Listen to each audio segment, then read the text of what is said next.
Good evening. You've returned to the Myra Kraft Open Classroom, which this semester has been involved in a series of discussions and conversations about environmental justice and the different kinds of roles and impacts that various sectors play in addressing issues of climate change, racial injustice in terms of how our cities grow and evolve.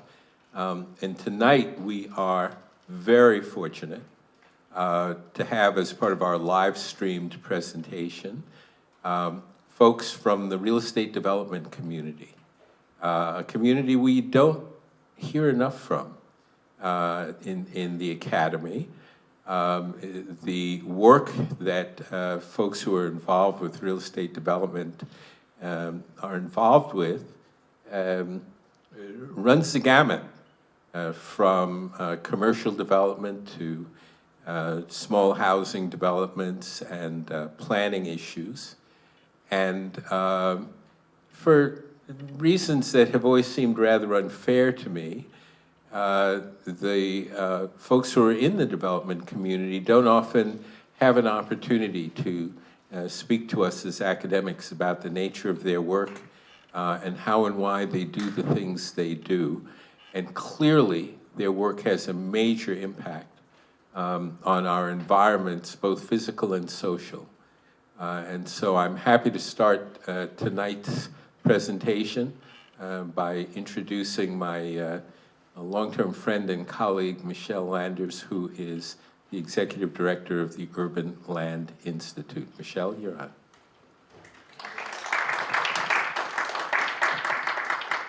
Thank you, Ted. Thank you so much for having us. I'm thrilled to be with you tonight. We're going to go through a few slides that will talk about the Urban Land Institute, which is the organization I represent. And then we have some members who are going to do a little bit of a deeper dive into an actual case study and talk about how some of the things maybe you've heard about or that we talk about play out in the real world. So we have a number of speakers that you'll hear from tonight that will talk about a few different things. So we're going to start with a draft overview of our idea for a real estate institute. So we've been having discussions with our friend at Northeastern about how we can provide more opportunities, more career development for people in the wide range of careers that are available in commercial real estate. And that's everything from landscape architecture to property management to real estate finance. It's an incredibly wide-ranging set of careers, and it's an amazing opportunity to build wealth as well. Real estate development and property ownership is sort of a traditional center of wealth creation in this country, and quite honestly has not always been available to the full range of our community. So we have been in discussion with sharing best practices, providing additional educational and research opportunities for students at Northeastern, and potentially thinking about the wider community of Roxbury Community College, the Ben Franklin Institute, and again, going through that entire range of careers and the entire life cycle of a commercial real estate project. So we will have a form at the end, I believe, where you can let us know if you're interested in learning more as we sort of move through the journey to create this institute, and we'd be happy to answer any questions as well. So I'm going to start talking a little bit about ULI. ULI is the Urban Land Institute. ULI was created way back in 1936.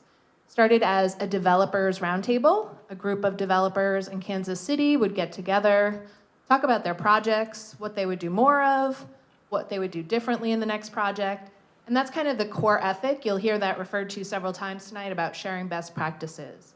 So we've grown from those humble beginnings to a global organization.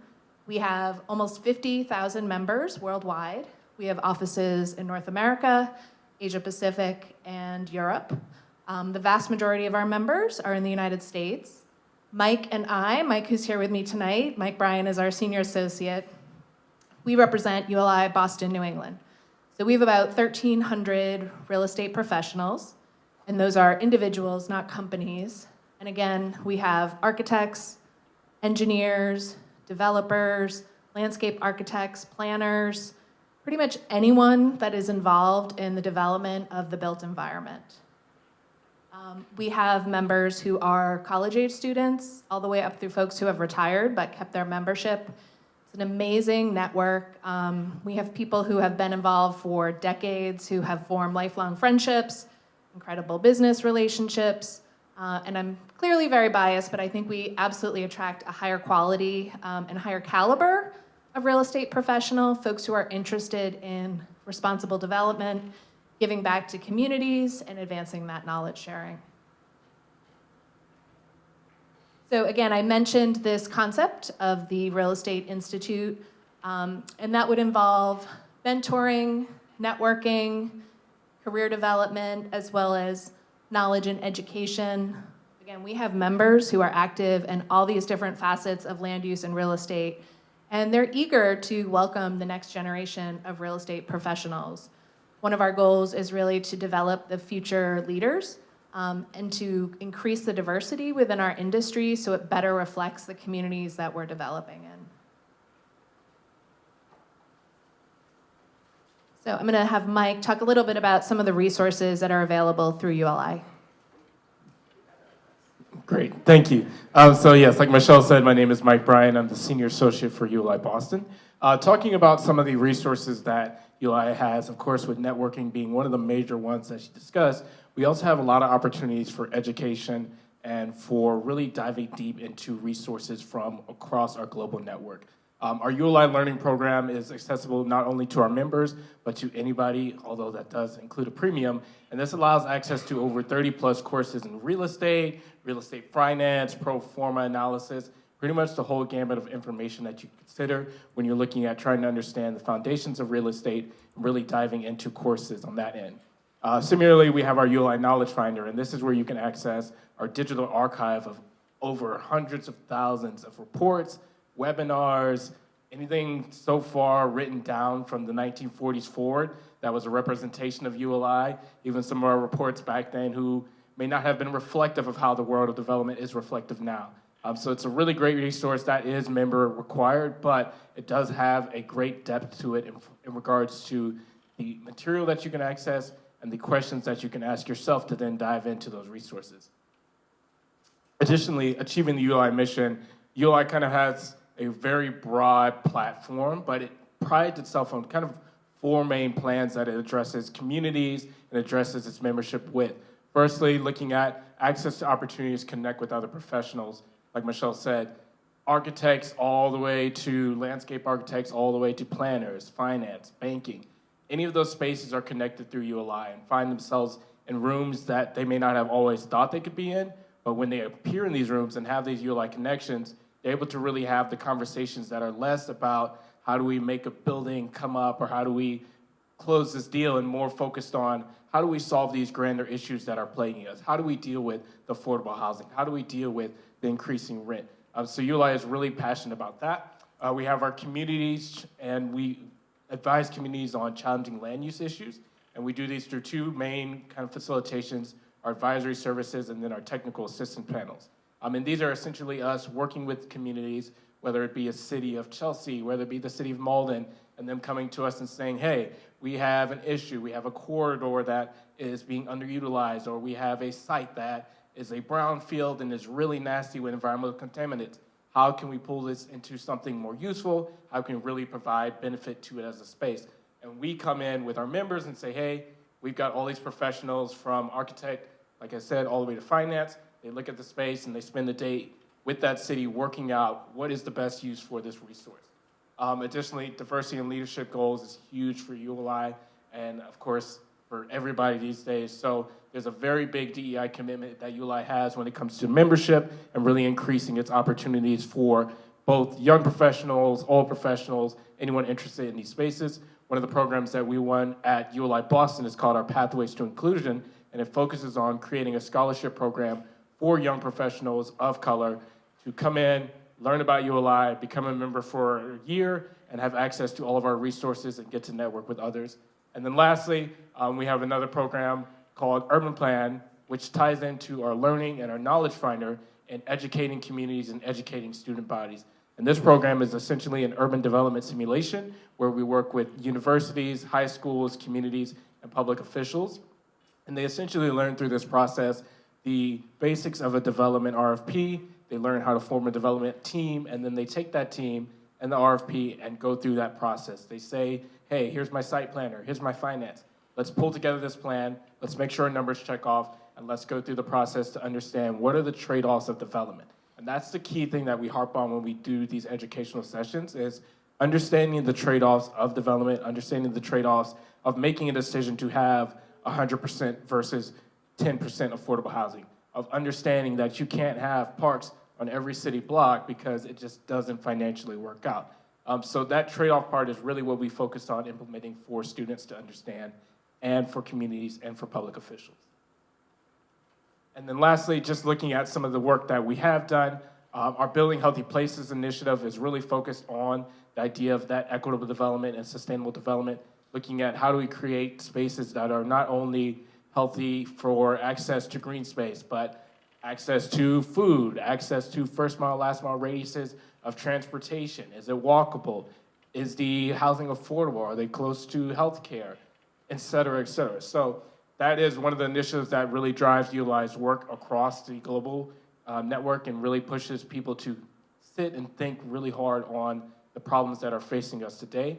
And then another 10 principles for embedding racial equity in the real estate development. This is a new report that just came out, but with the drive to see racial equity really in development, and even in the city of Boston, where with the BPDA, they just released like a whole new announcement on needing racial equity in their projects. The idea is focused on how do you make sure that every project that you're building is not only informed on racial diversity and equity, but also including those elements in the development, in the process of talking with those communities, and in the final outcomes when the building is pulled together. You know, who can access that space? Who feels safe to access that space? So with that, those are the 10 principles right there. I'm not gonna jump through them all now, but if you do have questions about that, we can come back around to it.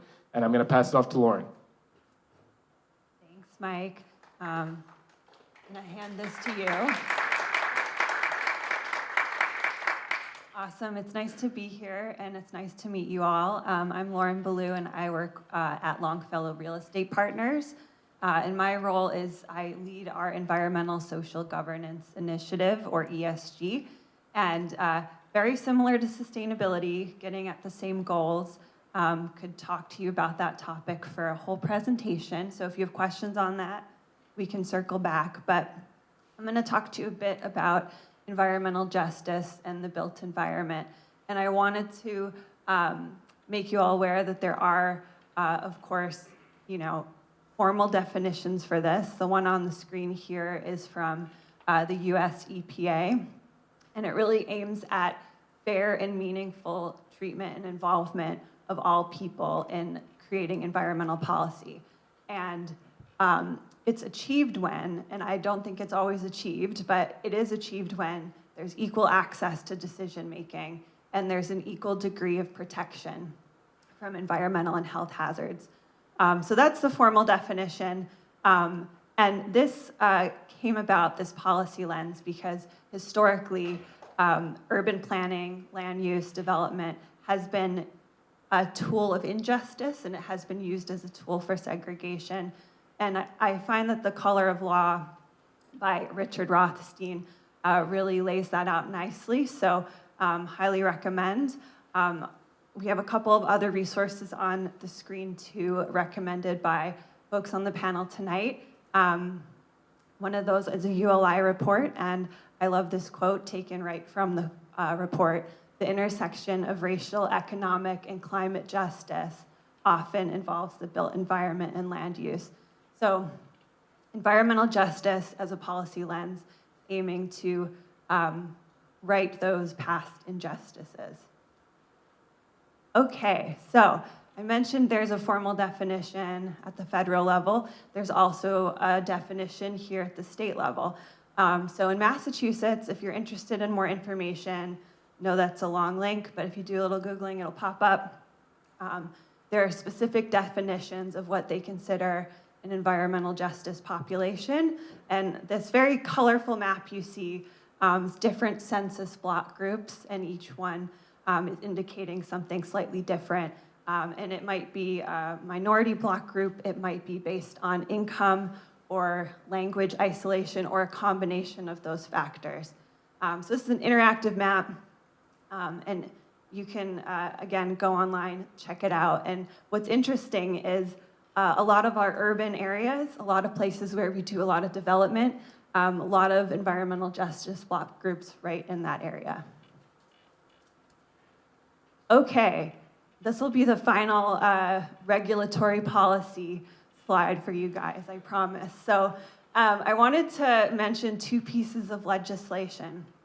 One is the National Environmental Policy Act, which was signed into law, took effect in 1970, and that was put into place because the federal government had historically not been taking into account the environmental impacts of infrastructure and the built environment. So projects that are subject to NEPA, there has to be a major federal action. So it could be they have to sign off on something, they have to prove something, or they are providing funding. And then at the state level, a couple of years later, late 70s, we had the Massachusetts Environmental Policy Act. And it's similar in the sense that the jurisdiction only applies if it's a state agency that is undertaking the project, or they're providing a permit, or they're providing funding. So in the case of private development, we often need permits from state agencies. So then it would fall under this jurisdiction. And just because a project is under the jurisdiction doesn't mean you have to do a ton of analysis. There's different thresholds. You could also teach a whole course on both of these, or probably several courses, but both look at a lot of different environmental and socioeconomic impacts, including environmental justice. And you can think about pretty much everything under the sun, from environmental, air quality, water quality, hazardous materials, site remediation, climate, all of those fall here. And also, interestingly, historical and cultural resources as well. And I wanted to call out recently, last year or so, we've increased the requirements for environmental justice analysis and outreach for projects subject to MEPA. So there's quite a bit more engagement requirement. You also have to take into account those past environmental burdens and the public health impacts of those in your analysis. So that's new. And there's also pulling in climate and the concept of climate justice, which will bring me to the next slide. And many of you might be familiar with this already because Northeastern does have a climate justice action plan underway, led by the Office of Sustainability. But this really tries to emphasize that those that are least responsible for climate change are disproportionately affected by climate change and are bearing those burdens. So the goal here is to center the community, plan with equity in mind, and if done right, which again, not always, I think those burdens of climate change would be shared equitably across all communities. So that's a bit on climate justice, and with that, I'm going to hand it back over to Mike to talk a little bit about a couple of ULI reports.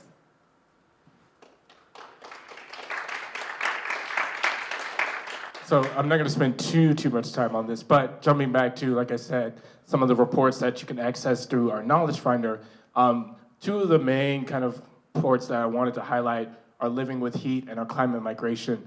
Living with Heat was really specific to Boston in that it was focusing on the four regions that you see there: Somerville, Lower Roxbury, Chelsea, Everett, and East Boston, and looking at the effects. And this was also 2 years ago, so imagine how hot it was this summer if you were here. This was 2 years ago that the study took place, and looking at those effects of this kind of urban concrete jungle on heat and how are these neighborhoods being affected. What are those problems that are arising, whether it be access to the health, access to food, all of these things being affected by the heat. So that report was also a subsequent follow-up to another report called Living with Water, which was also looking at Boston and its waterfront. And I'm sure if you've seen the reports of the flooding, the things that happen in Seaport, those are also issues, and just really highlighting the fact that for the progressiveness that it has, Boston is a city that is really kind of in the front line of a resilience when it comes to protecting its people, really building for the future. And then climate migration, if you heard the news, then you kind of probably were familiar with the situation that happened at Martha's Vineyard and how we got migrants there. Although not related to climate necessarily, that understanding that what happens when the water level starts to rise, where are those people who have their capes, houses going to go? Like where do they move? But the idea that as climate issues really start to rise and as these kind of regions start to change and in their nature and really start to become spaces that are not the same, when the water level rises, when heat becomes an issue, where do those people and those populations that were there go? How do we accept them into other cities? How do we give them the support and provide them the needs in order to maintain themselves when they do arrive? And with that, I'm gonna hand it over to our big juicy part now, our real estate guys who are gonna really blow your minds with their presentation. So I'll pass it over to Matt and Ben.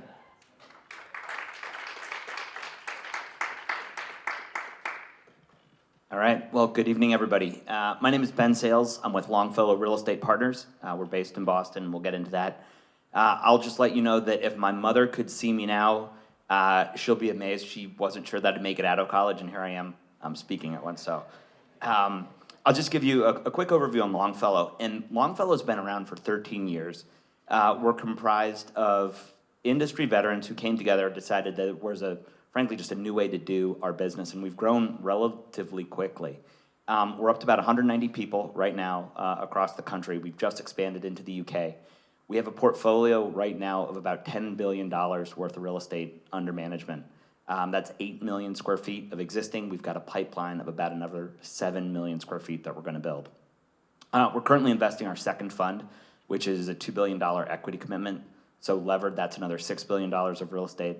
And our venture in the UK is probably gonna be another $2 billion worth of real estate. So our goal is to double the company in the next 4 years. And you can see in the map here domestically, we're in most of the knowledge hubs: Boston, New York, North Carolina in the Research Triangle Park, San Francisco, and San Diego. We're looking at Austin, Seattle, Boulder, maybe, as expansion avenues, as well as in the UK. We're in Cambridge, we're looking at London and Oxford as well. And I said to Ted, we're gonna blow through our slides quickly and get to good stuff. He said, don't do that. These guys might not actually know much about your business or who you are. So this is what we do, but who we are, and we're redoing our mission statement. I'll read it to you right now. This is in the kind of a final draft form, so don't tell anybody else about this. At Longfellow, we create environments that house and facilitate life-changing scientific innovation. We take a responsible and holistic approach to delivering best-in-class labs and customer experiences. At Longfellow, we create space for new ideas. Our purpose is embodied in our core values, which are customer focus, expertise, respect, collaboration, creativity, and humility in all that we do. And so that's a little bit about us. And as we were preparing for this, we went through the principles for embedding racial equity and how that manifests itself in real estate. And candidly, those are just sound business principles. So we'll get into that. But as I was reading that, I'm saying this is exactly how we've set our company up.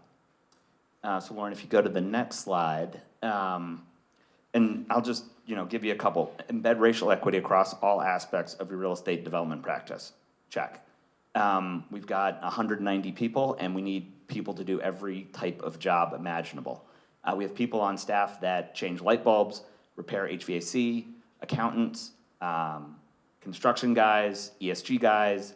We have everything we need, all different types of people, and we get a lot better idea generation when we have a diverse pool working on it. That can be race, age, gender, all of that. Use data to ensure equitable processes and outcomes. Absolutely, we're a company of the new age. We are data-driven in almost everything we do. Leverage capital to drive equitable change. That's our business right there. We take capital and we leverage it, not only to create the outcomes we want, which is to generate returns for our investors, but to do what we think is right. Understand and address current and historical context. We'll get into that. I think the first thing any developer does when they get a new piece of real estate is they look at what it's been in the past and how can we figure out what went right or wrong and learn from that. create a community-centered development process. There's no other way to do it. You hear like town-gown relationships. It's very difficult to go into a new market when you tell them that you've got the answer. But if you go in and you ask questions and say, hey, can you guys give me the answer? Which, by the way, will always come back to be the answer that you want, most likely. It's going to get you what you want. Build trust, transparency, credibility. There's no other way to create change and get what you want from zoning, permitting, leasing, development. And then this is what our business does. We create strong intersectional partnerships, both within our company, with our partners, with our tenants, and that's what our tenants want to do as well. So, I mean, all of those principles resonated really well with me as I'm thinking about how we have our company set up and how we want to grow it. And so now the meat and potatoes. So this is, the typical life cycle for us of a real estate investment. We find the site, the building that we want to develop, redevelop, and we buy it. That takes analytical skills. It takes context. We've got to understand the location we're going into, the market, the makeup. Then we go into our plan. We'll talk about that with an example in Cambridge Park Drive. Then we stabilize the ownership. Now the property's up and running, but we're still not done because we want to find out how can we make the building better? What can we upgrade? How can we help the tenant experience get better? And we kind of go all over again. And if you go to the next slide. All right. Do you want to talk about this, Lauren? Do you want me to? Do you want to talk about it? I can do this. So, I mean, development is a catalyst for change, and that's exactly what development is, because by nature, we are trying to find something that's undervalued, either a piece of land that is fallow or a building that is outdated or needs improvement. And, we look always for open space, site remediation, climate resilience. I mean, you can't build or renovate a building today without thinking about climate resiliency, because in the seaport, if your electrical transformer is not high enough up above the water, your building's going to lose power. That's a bad thing for science. So we're thinking about that. We're thinking about water, stormwater runoff all the time. We're thinking about how can we make outdoor spaces the most usable we can throughout the year. Economic development, I mean, this is like as basic as it comes, and it's somewhat self-serving, but you want the place that you're working on to be as nice as it possibly can. And if you can improve the neighborhood around you, your tenants are going to have a better experience, your neighbors are going to have a better experience, and we'll talk about this in our case study, but we've got a project where the neighborhood actually comes to the coffee shop, for breakfast, for lunch, almost every day. We're open on the weekends, and it's still packed. Affordable housing, I mean, this is probably the most critical need that's facing this region right now. And it hits our business every single day. It hits the workers that we need to build the buildings, but once we're up and running, they are filled with scientists, but they're also filled with administrators, building engineers, janitors, and people that help keep the science running. So we need all sorts of those demographics around our buildings. And then Michelle hit the nail on the head. Ownership and development leads to wealth generation. And I think one thing that we do differently at our company is a lot of developers will build, renovate, and then try to sell and make the pop there. What we try to do is build an asset that we want to hold forever, and then we hold it forever. And so our wealth is coming from returning residual cash, just coming and coming, monthly checks. And that's why we want to make our places that we want to own forever. So is there the pointer? Do you have that? I'll find it. Oh, okay. How many people grew up in the greater Boston area here? Anybody? 1, 2, small show of hands. So I'll just give a little bit of historical context, and this is meaningful given tonight's conversation. So Boston, obviously center of the Northeast, Cambridge, the center of knowledge, so MIT, Harvard, and then before 95 was built, which was this in the 1950s, basically the best way in and out of Boston was Route 2, right here. Comes down into Cambridge, into Boston. And as the professors at MIT and Harvard, migrated outside of the city, this is where they went Concord kind of being the anchor here. So as we think about the demographics up here, where are the scientists located? Where are the engineers located? They're all right here. And so the project that we have that we'll talk about is 3 buildings on Cambridge Park Drive, which is where the star is. And it's an interesting geography. 20 years ago, it was the best of both worlds. It was urban and it was suburban. So you could drive there from the suburbs, you could take the red line from downtown. Fast forward 10 years, it was not very popular at all. It was neither fish nor fowl. It wasn't urban, it wasn't walkable, but it wasn't suburban, i.e. close to the decision makers. And that's when we bought these 3 buildings. So the historical context, and again, given the conversation, if you'd gone back another 30 years, this is our site right up here today, modern day. This is the 1950s. This is the West End Ironworks. Before, like 25 years before this, it was all neighborhoods like this. This was a working class neighborhood that supported Boston and Cambridge. Post-World War II, GI Bill, baby boomers, everybody moved to the suburbs in the white flight. This area became a largely manufacturing and industrial area. Believe it or not, this here is a drive-in movie theater. It's not there anymore. And so this area is industrial, it's dirty, it's contaminated.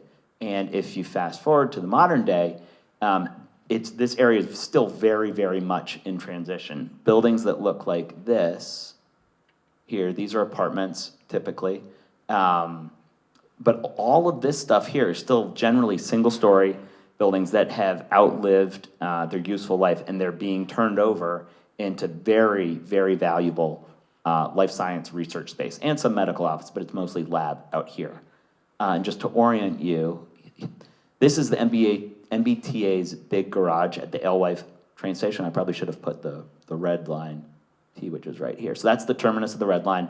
This is, again, it's an interesting geography in that a lot of people from the suburbs will drive in, historically had parked here and gone downtown, but now we're able to offer them a work experience that is 30 to 45 minutes less of a commute than if they were in Kendall Square or downtown. And just to show you what it's like, this is us right over here, Boston in the background. This is Route 2 coming in.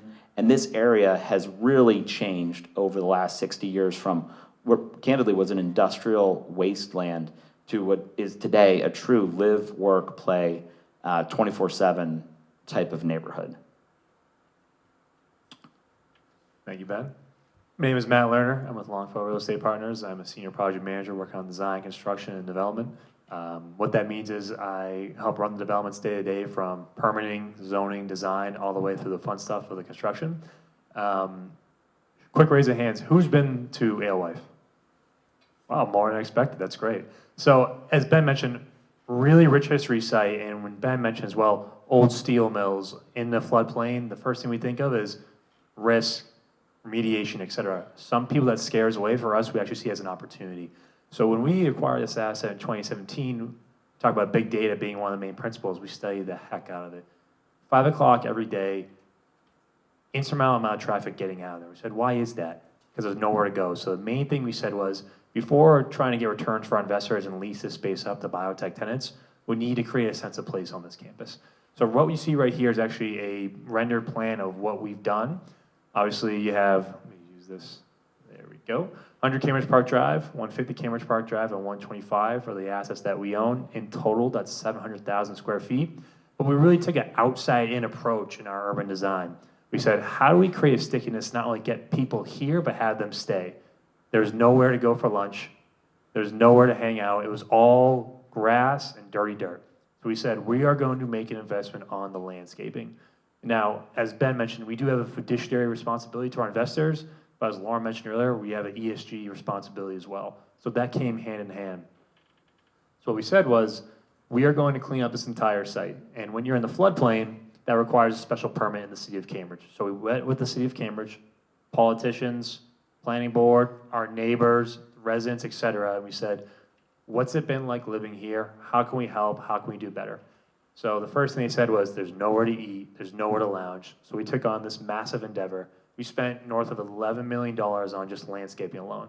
Before we even touched the building to construct for biotech tenants, we said we need to transform this area to create a sense of place, to Ben's point. And the amenities are just kick-ass, I have to say. So you have a central lawn area, which is, I forgot to add, open to the public, which is very important. I think there's this false sense of, well, we need to create a space for our tenants and it's only for them. This is creating value not only for us, but for our neighbors and for the entire public around. As you'll see on the ground floor here, we actually have a 3D model, which we'll show at the end of the presentation. Since we acquired that asset in 2017, there are now 2,000 residential units. We have local-owned dining for both breakfast, lunch, dinner. We have all outdoor amenities, kinder care, fitness center, yoga, lounge, and conference centers. Yeah, Matt, what's that kind of beige triangle, if you will, to the right of the central lawn? Yep, so that is the kinder care. So that's a daycare facility in a lab complex, and it's been with a waiting list for the last 7 years. It's incredibly successful. Right, and to that point, these scientists, just like residents, they want their amenities. They're here from 6 a.m. to 6 p.m. They come here, they drop their kid off. They go work out in the morning. They get breakfast, they get a cup of coffee, they lounge outside. After work, they have a beer. They actually want to be here versus at 5 o'clock, hey, I gotta get out of here because there's nowhere to go. So you have this suburban, urban dynamic, and this was before we even started leasing the 3 buildings, which I'll get to in a second. Next slide. So all that stuff we just talked about, we talked about earlier, credibility, building trust, transparency, led to the story, which I'll talk about in a second. About 12 months ago, the city of Cambridge enacted a policy order to actually have a moratorium for no more lab and no more office in West Cambridge. So in West Cambridge, you have where we are, as Ben pointed out earlier, the triangle section, and across the tracks, the quad. The quad area, as Ben mentioned, has currently a lot of old manufacturing buildings that are ripe for potential, but the city of Cambridge was very wary of bringing Kendall Square west. So this policy order we were actually stuck in, and if it passes, we are going to be not able to build any of our projects for 2+ years. We walked with our neighbors, city council members, planning boards, and we said, hey, here's what we're planning on doing. This is 125 Cambridge Park Drive, existing parking lot. Now, we need to build an addition. You think about a lot of these life science buildings, it's ground floor activity. There's deliveries of liquid nitrogen tanks, chemicals, et cetera. Existing conditions, you have an exposed loading dock, and you only have passenger elevators and no service elevators. Not great to have, residents and walking through the main lobby and also chemicals. So we said, we need to build an addition. We're gonna have an enclosed loading dock, and we're gonna have a new service elevator right here. But we want to take it a step further. We have all this momentum on the opposite side of the street. We want to basically create this missing tooth on the campus. We want to bring that same pedestrian park on the backside, reducing over 100 parking spaces.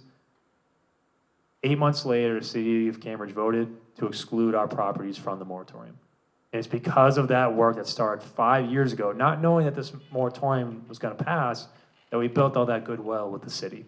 So it's so important to think about not just quantitatively returns, how we make money, but qualitatively, how can we do better for both our tenants and for our neighbors.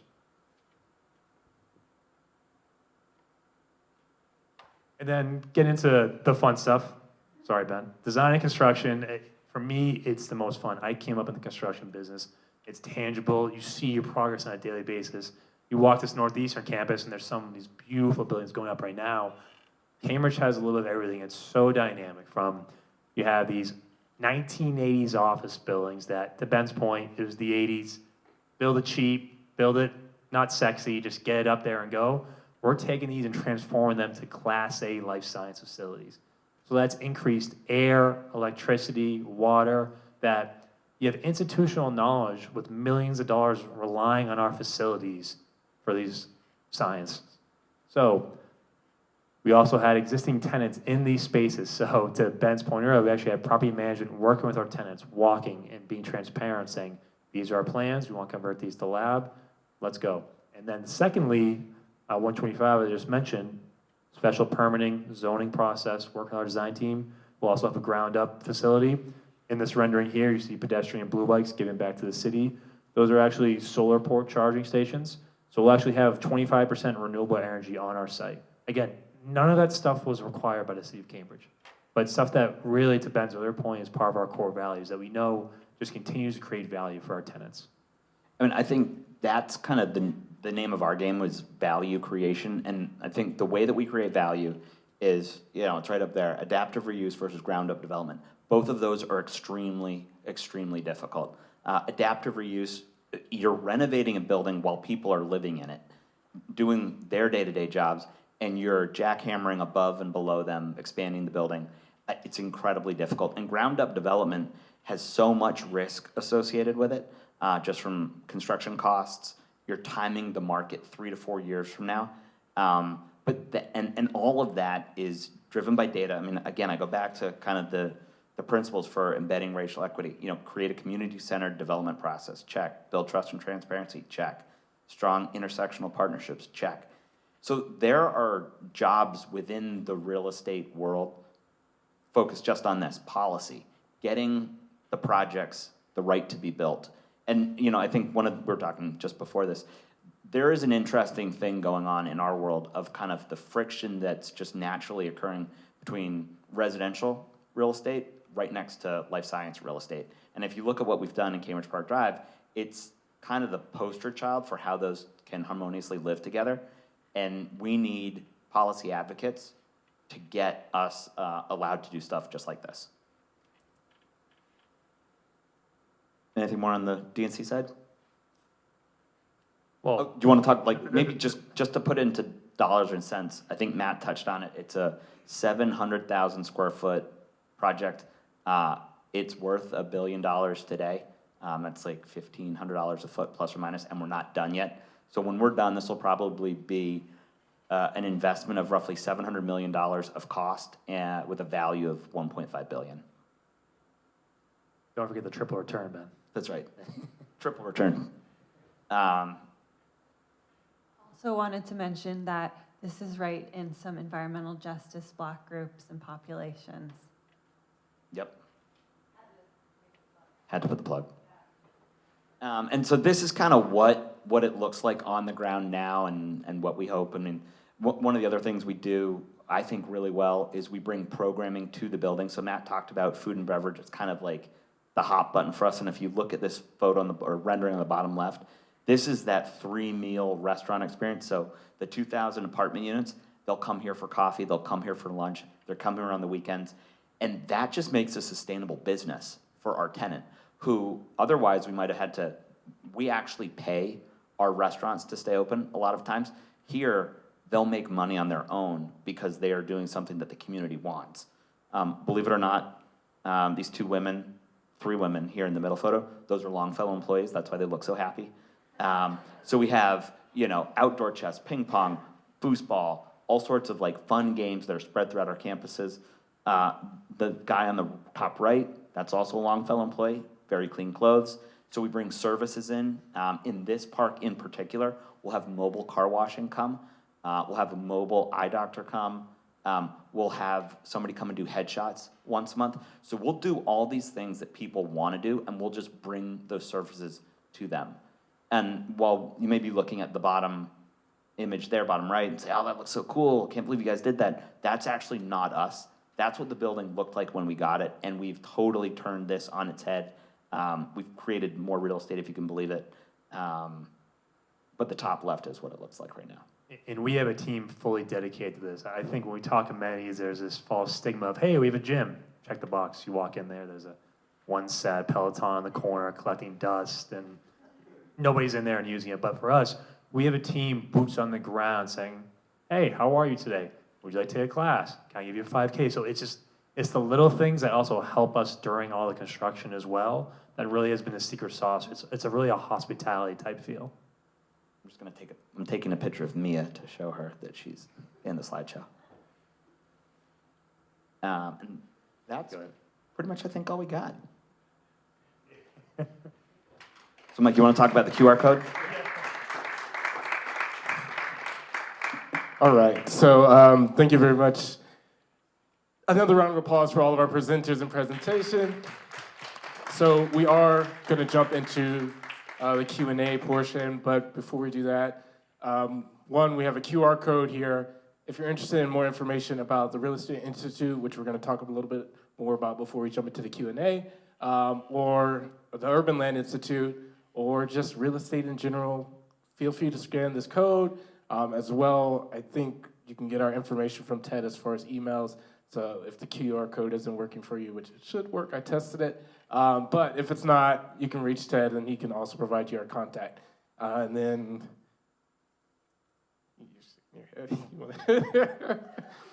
so we're gonna jump back a couple of slides here to the, let's see here.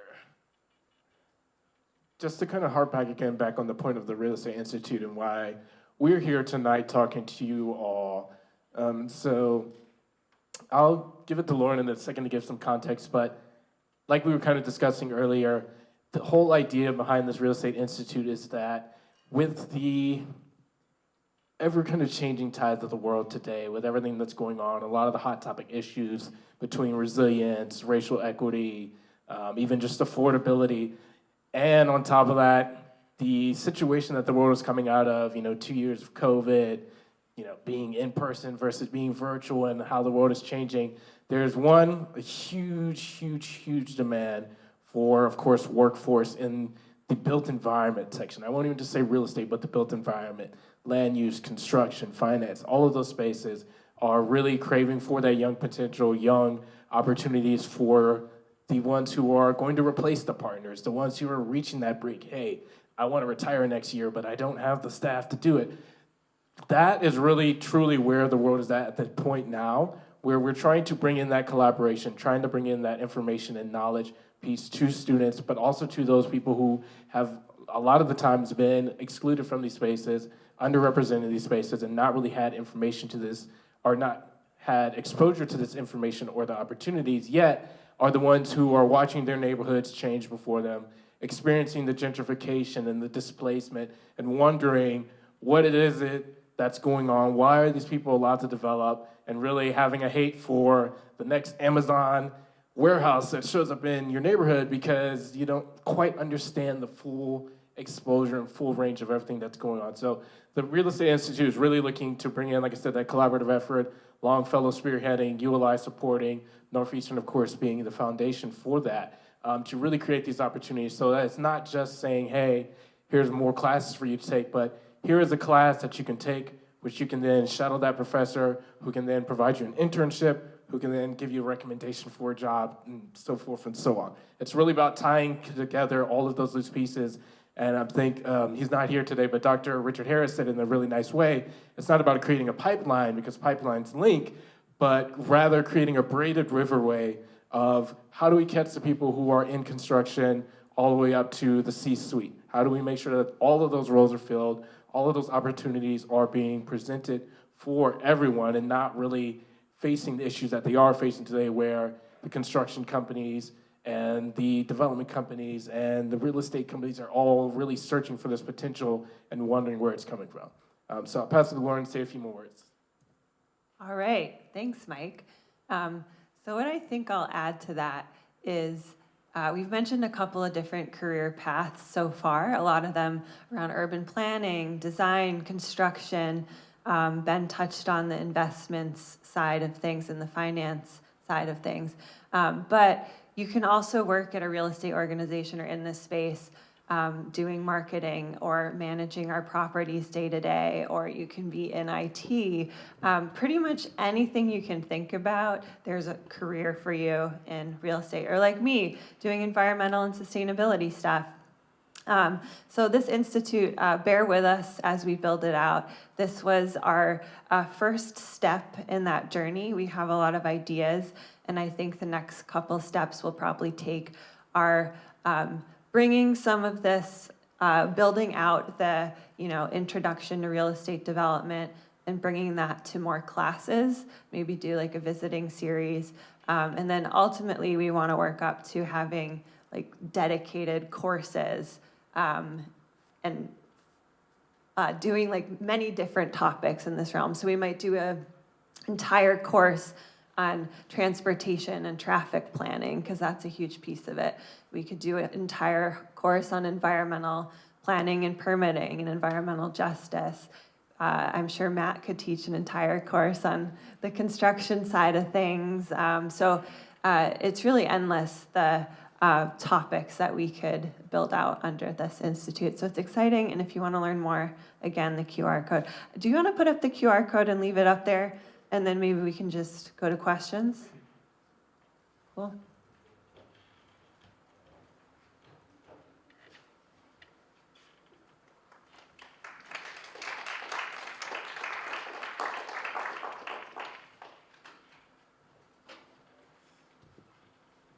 So we're happy to take any questions. Yes.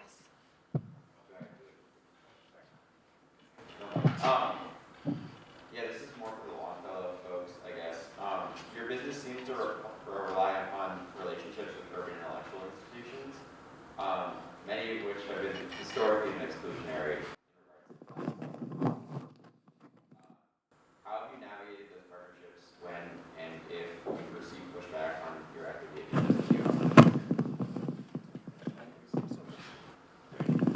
This is on, right? So to just restate the question so everybody heard, and I totally hear where you're coming from.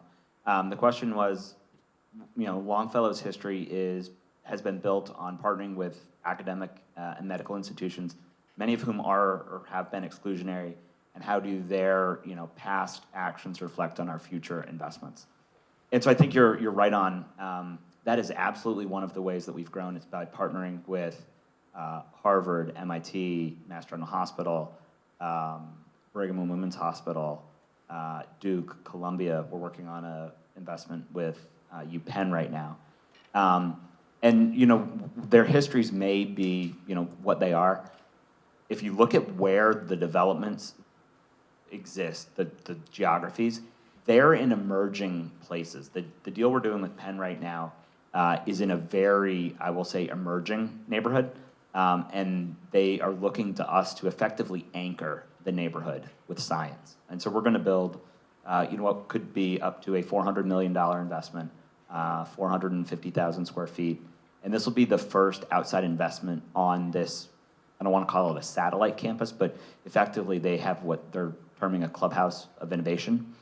And this building that we're going to build is going to house drug discovery, artificial learning, biomanufacturing processes on a very, very small scale, the scale of which doesn't exist today.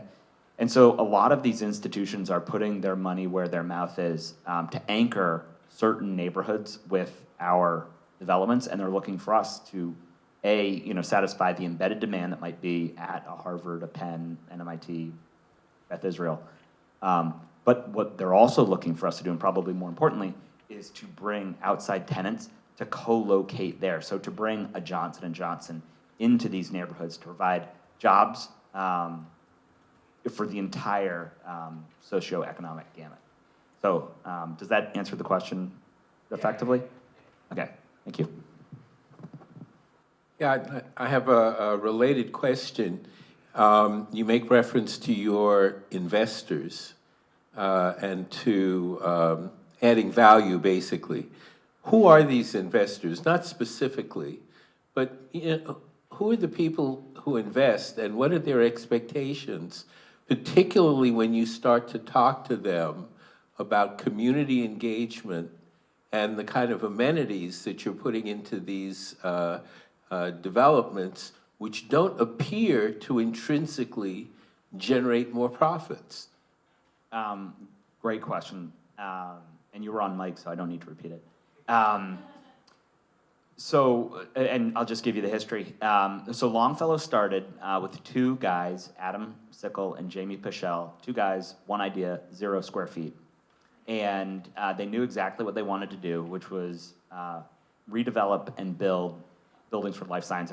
And the passion for them comes from scientific discovery and building these buildings that house it. So the original tagline, we build space for creating ideas, that's how the company started.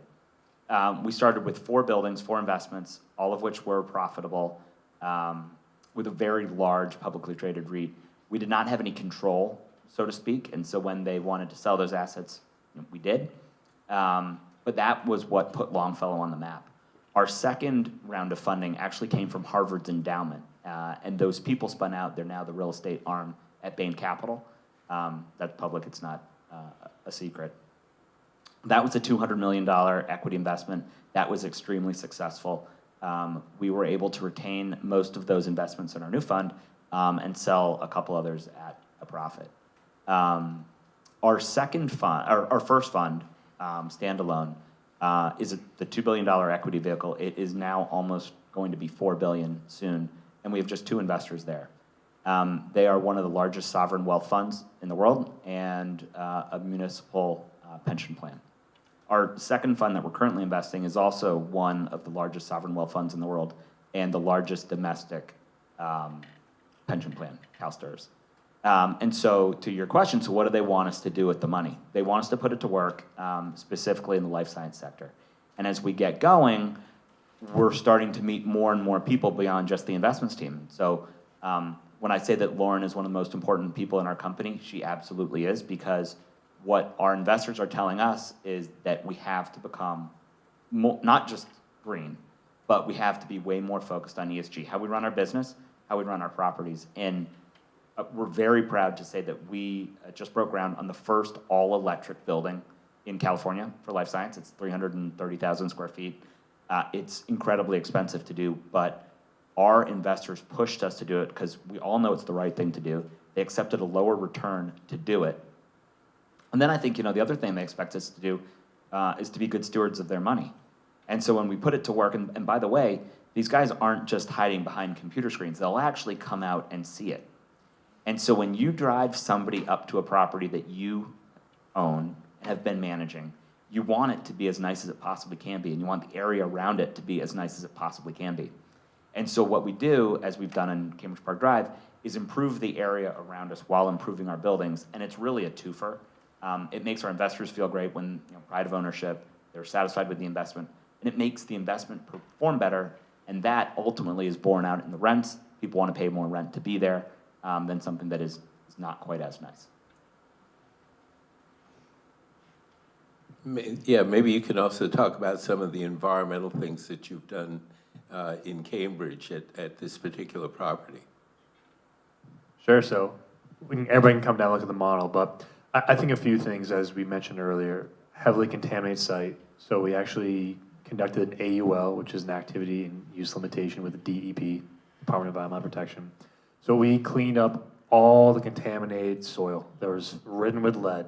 Again, replaced it with new compensatory stormwater flood storage to meet the 2070 storm calculations. So preparing it for the future.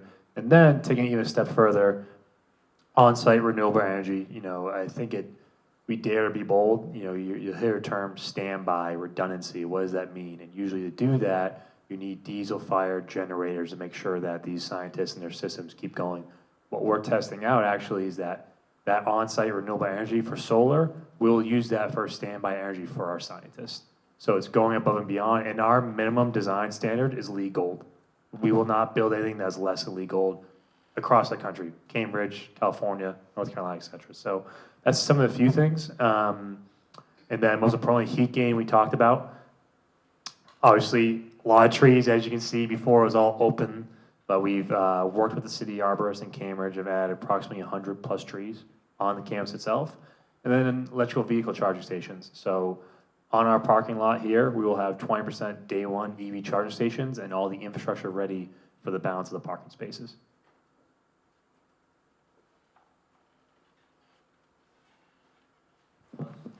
I'll give a quick just add-on to the EV charging stations. It's not as easy as just plopping up another 20 or 20%, because our scientists want that power. They want the power to run their HVAC, to run their freezer farms. And so we're making a conscious effort to limit how much power we're providing these tenants and putting it into the EV charging stations. This is a question about the amenities. You said you have a lot of amenities available on your properties, and some of them are available to the public, but I know that these life science research facilities are often located in neighborhoods where people don't see themselves reflected amongst the employees of these places. and may not necessarily feel welcome in these spaces. So how do you work with communities to make sure that people don't feel excluded when you're coming into their neighborhood? I don't want to hog it, but I'll just give you an example of what we're doing, and then I'll pass it off. So we're working on a conversion of a former industrial, actually Matt's leading the charge, in Long Island City, New York, which is in Queens. And it's 208,000 square feet, or 214, and we're gonna have, again, the amenity space. And there, it's New York, so we don't think that we need a lot of on-site things, because we're assuming that people have a gym in their apartment or want to go running outside. We will have showers. But what we're going to do is we're actively doing this. We're going into the neighborhood, and we're bringing, there's a woman who's got an awesome coffee shop. We went to it, and we're like, you need to come do coffee at our building. And so we're gonna effectively pay her to give away her coffee for free 1 day a week in our building. We're doing the same thing for lunches and things like that. So we're gonna bring the neighborhood into the buildings so they can meet our tenants. And I joke with our guys, people are like, oh, what do the scientists want? Well, scientists are people too. So they want everything that everybody else wants. They want, good coffee, they want varieties in their food, they want services brought to them. And if we can go into the neighborhood and bring those services that already exist to the building, I think we're gonna win. Do you want to talk more about that? Yeah, and I'd also add one other thing. So for each property we have in our portfolio, we actually work with a consultant by the name of Turning Art, where we bring in local artists to our amenities for murals. So we always want to be very conscious about what we do as Longfellow, but also what the community is. So in Long Island City, we'll have local artists from Queens come in, bring that Queens flavor in, bring that Queens caffeine in. Just again, we want to make sure the scientists feel at home. And do you involve community members at all in the design of your facilities?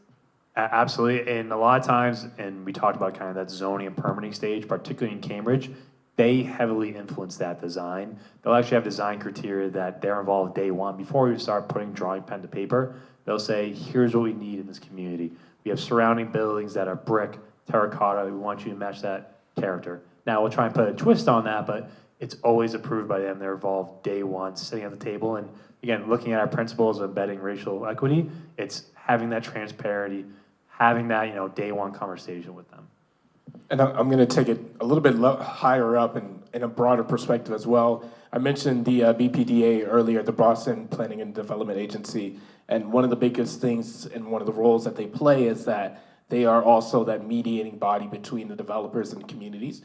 So these guys, I'm sure, have to sit in front of public meetings, talking to these community members, talking to these council people, but as a whole, in the development world, everybody is required to sit down in front of these communities, sit down and talk to them about their projects, talk to them about the research they did. And this might be interesting for you all to look up, but Boston has an article called Article 80, which is really specifically focused on looking at sites and making sure that you're implementing for kind of that history and past of the site, and knowing that as you're building out this new site, what are the racial, what are the equity, what are those issues that have plagued the site before, and how are you mitigating them now?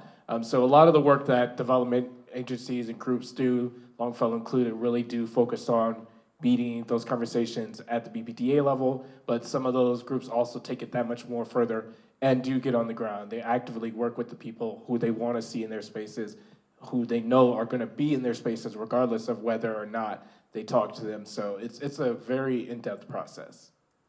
And if I could just add on to that, and you talk about, embedded racial equity across all aspects of our real estate, I think access to opportunity in our projects, I'll use Cambridge for example, we have a standard where minimum 25% of the subcontractors will be MWB owned companies. And then taking a step further, looking at the workforce. It's something that we're very passionate about. Yes, both Boston and also local jurisdictions have requirements. We have our own internally, so I think it's us trying to drive that day one.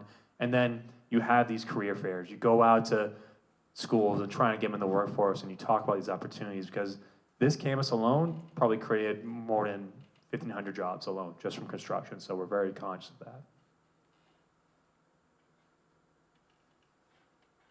Does the strategy of owning the building for life change the minimum ROI that you need to achieve? And do you have any concerns about the life science lab market becoming saturated? It's a terrific question. So I think, we're very selective in the projects we undertake. I think everybody knows the first rule of real estate, which is location, location, location. So we're super cognizant about that. We love good access, we love transit, neighborhoods, places where scientists are and where they want to be. Absolutely, the space is going to get saturated. There's no doubt about it. I think our hedge to that, to Matt's point, is to build the best product that we possibly can. We are targeting LEED Gold as a minimum. We are building all electric.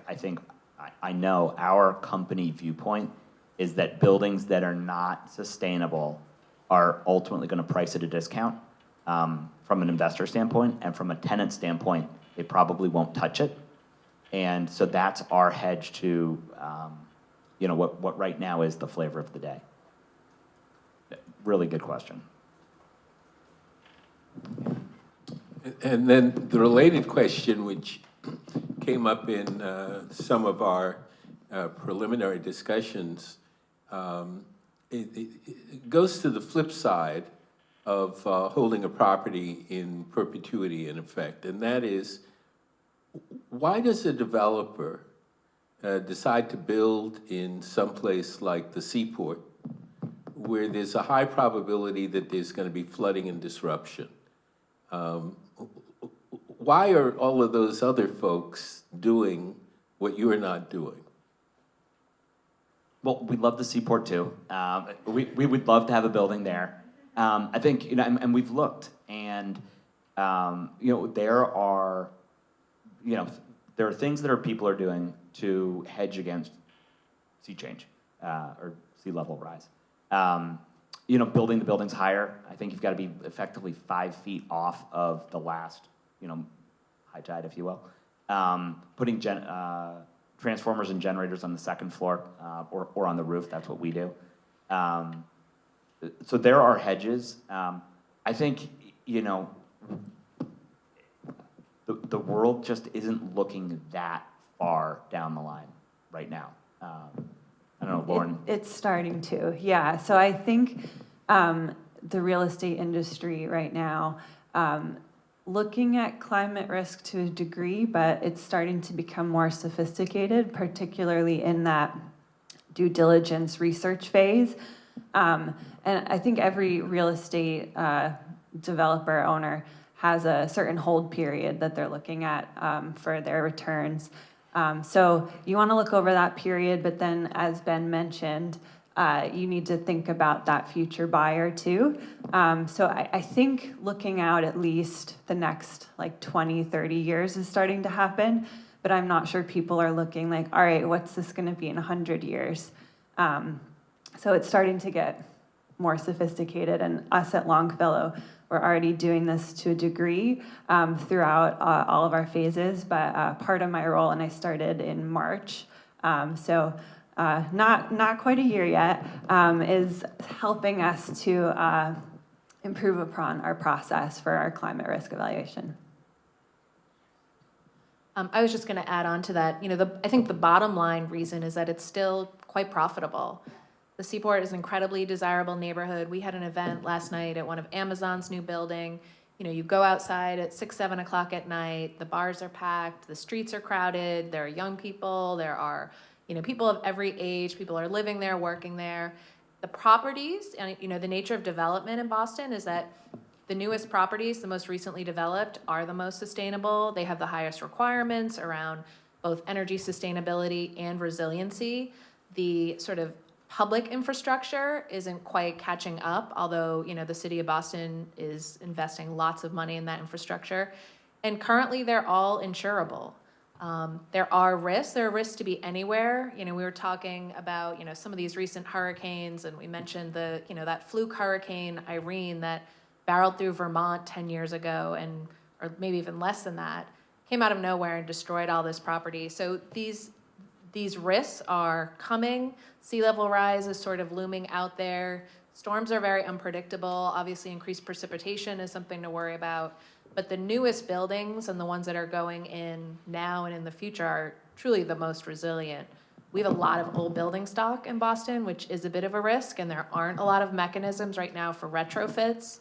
But it is interesting to see that dynamic that it's like, why is anyone building there? It's like, well, they're actually building the properties that are the most resilient. And, we'll see how the insurance market changes and perhaps reevaluates the risk associated with those properties. And that would be, I think, a major disruption in the real estate industry. But that's all to come.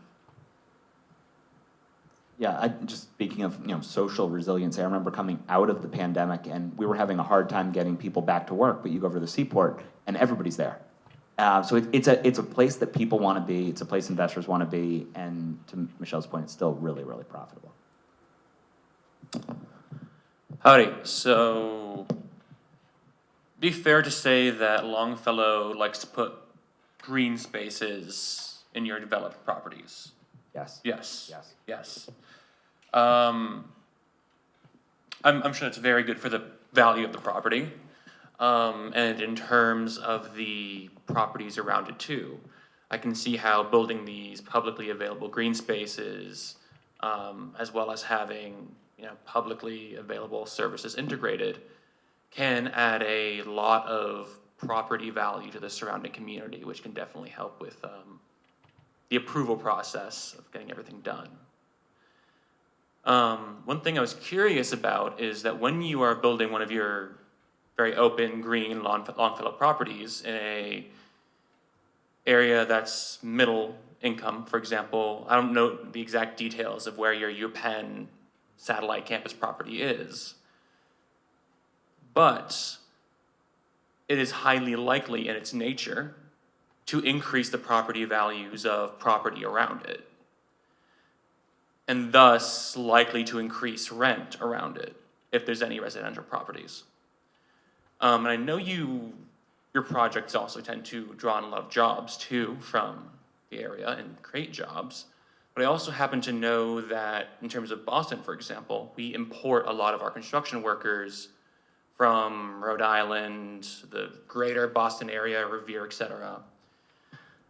And I imagine that's similar in Philadelphia or whatever the new UPenn campus is. And so how do you mitigate the potentially gentrifying effects that the quality of your buildings have on the surrounding areas will have on various renters? Great, it's a great question. So if for those of you with laptops up, if you want to punch in this address, 3401 Grays Ferry Avenue, Philadelphia, you'll see exactly where our site is. And this is interesting because there's actually nothing around it really to speak of. We're right next to a transfer station, the river, a 6-lane highway / bridge, and a gas station. So it's an emerging area. But your point on the gentrification is, candidly, a lot of our buildings are like Cambridge Park Drive. They're within already a mixed-use environment, or they're in a predominantly business park type environment. And that, the latter has been very successful for us in that we're with like-minded individuals. And this is more of a West Coast phenomenon, but we could be right next to a Google, Oracle, Facebook, as well as Pfizer, Moderna, Bristol Myers Squibb. All those tenants are kind of right next to each other. And so while that business park may be improving, the gentrification is not happening right around there. But certainly our buildings and our scientists can be a catalyst for change, and it's something that we pay a lot of attention to. We want to go where a community wants us to go. We don't want to go where it's going to be a 5-year fight to get something done. I also wanted to mention one of our projects in the Bay Area, and you can also type this in the Google. It's Redwood Life Evolve, and that's currently when we took ownership of that area. It's office park. It's mostly, honestly, like paved parking areas with some buildings, and we're planning to do a full-scale redevelopment, removing a lot of that parking, adding about 47 acres of green space, and that has been a big community involvement process and community engagement, and one of the things we're looking to do is actually build affordable housing as part of that project within the community, because that's pretty close to the neighborhood. I was just out there a couple weeks ago, and it's right there. So in some cases, we are doing that for mitigation.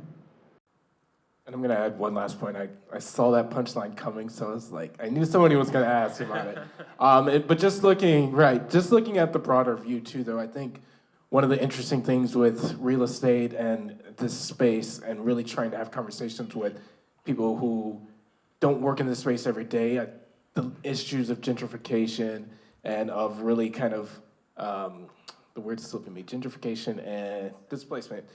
Those issues are also not just siloed and focused around the development. I think that's one thing that a lot of the conversation misses a lot too, is that in addition to new projects coming in and creating that valuation, which then increases those rents, there are also those systems that are in place that allows those rents to increase, that allows those people to be displaced, that allows a lot of those opportunities for those people to stay there to go kind of missed and not really be approached in the proper sense. Does that make sense? Like, then like Could you elaborate? Well, I'll add, and I'll give that back to you, Mike.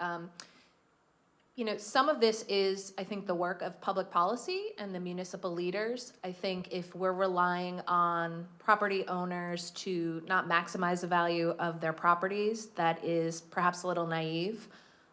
Most property owners, whether it's large commercial owners or somebody who owns maybe one rental unit or a small rental unit, that's how it works. That's how the capitalism works and the market works, and you price it at the highest rent that you can get. One thing, gentrification provides opportunities as well. It provides opportunities for small businesses when there are more people moving into an area with disposable income. Lots of time, I don't want to say lots of times, but there are examples locally in the city of Boston and regionally where communities are saying we don't necessarily want more affordable housing, we want more mixed income housing. We want people to move into this neighborhood with disposable income so they can support our small businesses. But the risk is absolutely that longtime residents who don't have an ownership stake are going to be displaced. And there are certain tools that can be deployed by the real estate industry, but I think it really is the role of the public sector and the municipality to protect residents. And when we just sort of say, well, developers should make a smaller return or charge less than market value, you're kind of relying on goodwill as opposed to sort of a regulatory structure that's predictable and accessible to all residents. It's an incredibly complicated issue. We've been in communities with our technical assistance panels where they've said, we don't want you to improve this neighborhood because I'm not going to benefit from these improvements because I'm going to be pushed out. And it's almost as if people feel like they either don't deserve or just are never going to have access to improved amenities, whether it's public investments around, roads and sidewalks or public art. Some people see that as sort of the first step towards displacement.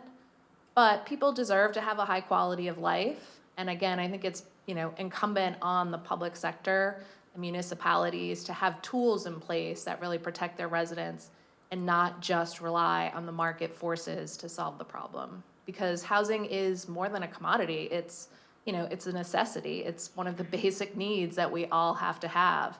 And if it just comes down to dollar and cents and just relies on the market, you're gonna have very unequal outcomes. And you're gonna have responsible firms doing what they can, and you're gonna have people who are just looking to squeeze every last dollar out of people in that community. that sums it up. Yeah, what she said. The comment you just made talks about the importance of public-private partnerships, basically, in developing policy. And it's absolutely essential that partnerships at a variety of levels take place. Earlier in the presentation, you talked about the development in conjunction with Northeastern of a real estate institute that might create some pathways into various aspects of this sector.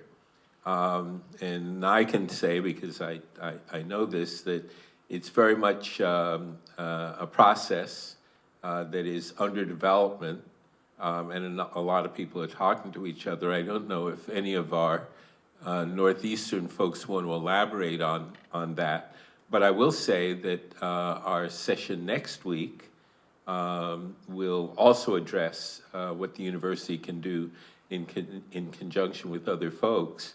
My question is, what is the role that private sector entities, such as our developers here, could play in terms of diversifying the industry and providing pathways into it? Because the university itself is not going to do that on its own. You're absolutely right, and I think, from our standpoint, as we look at our business, there's, the availability of capital, there's our reputation, both of those things we have in hand. Access to talent is something that we don't, and so we're always looking for more people. We're always looking for good people that align with our corporate culture, our core values, and candidly, people don't know about our business. People don't know that a guy like you is overseeing a construction crew building a lab building. People think there's either, swinging hammers, that's construction, but there's so much more to it than that. We have people that are focused solely on ESG. People probably don't know that. So we're here to spread the word, tell people about our industry. It's an amazing industry. The opportunities are boundless. It's people focused, it's results driven, and we at Longfellow absolutely is a pathway into it. And not to plug our organization, but to plug our organization, people like Longfellow, Northeastern, any kind of big name that you see around the city right now, Suffolk, PwC, all these groups come to organizations. ULI, we're not the only ones in this space. There's NIAP, there's a whole bunch of other organizations, but that is part of why they come to us as members, is to be exposed to these opportunities and be exposed to the wealth of talent in these spaces. With the global network expanding all the way from America across to Europe, a lot of the projects that their spaces cover are also then affecting spaces where we have members, and for them to then go say, hey, we've got ULI members here, let's connect with that ULI chapter, let's figure out what resources, what talent they have. And then a part of it is also why we try to actively be involved in spaces and go to the university, so that students like yourselves can become ULI members and become exposed to these spaces, have the opportunity to really kind of grow not only your self-development and career development, but your network, and really expand your opportunities to see all of the doors that are available to you in these rooms. And Mike, I'll just add on to that. I'm not just a real estate developer, but I'm also a ULI member. And so, for me personally, ULI has opened up a ton of doors within the industry of people you want to meet, jobs you want to get. And I just don't think you can put enough of a premium on the access to people within our industry. And real estate's also a very, very relational business. There are a lot of family businesses, so it can be a sort of a closed network. So to the extent that, people sort of outside the industry think of real estate as, open houses on Saturday morning, like residential real estate. They're not quite sure what commercial real estate is. The industry itself can also be a little exclusive. So I think recently there's been a recognition of that, and there's been an expansion of hiring practices, people maybe looking outside the same networks, maybe principals of firms not going to the same universities or expecting their talent pool to be exactly the same as them or their son. It's definitely a male-dominated industry. Our membership is probably around 30% women. And that includes the sort of design, marketing, all the related fields that tend to have more women than like real estate development or construction. So there's a lot of room to grow. There's a lot of opportunity. And I think people are recognizing the value of having a workforce that looks more like the communities that they're developing in, which will certainly lead to more successful and long-standing projects. We're at the end of our time. Is there a last comment that any of the panelists would want to make? Come on, Matt, give us a closing word. But I think the biggest thing is it's a people-driven industry, right? I think there's people from different backgrounds, and there's also the stigma of, oh, I need to study investments and business in college. No, we have folks that studied history in college, we have folks that study sociology, the people-driven business that come from different backgrounds, and we welcome that.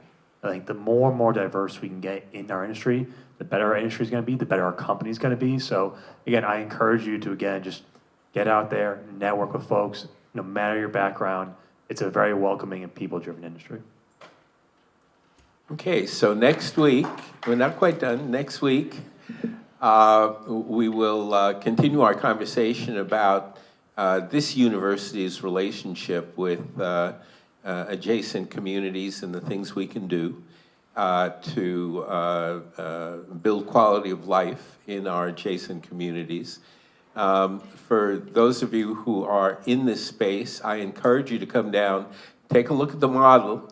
We don't often have models as part of our presentations, and it's always instructive to see what the properties look like in three-dimensional form. Let's have a thank you for our panelists today.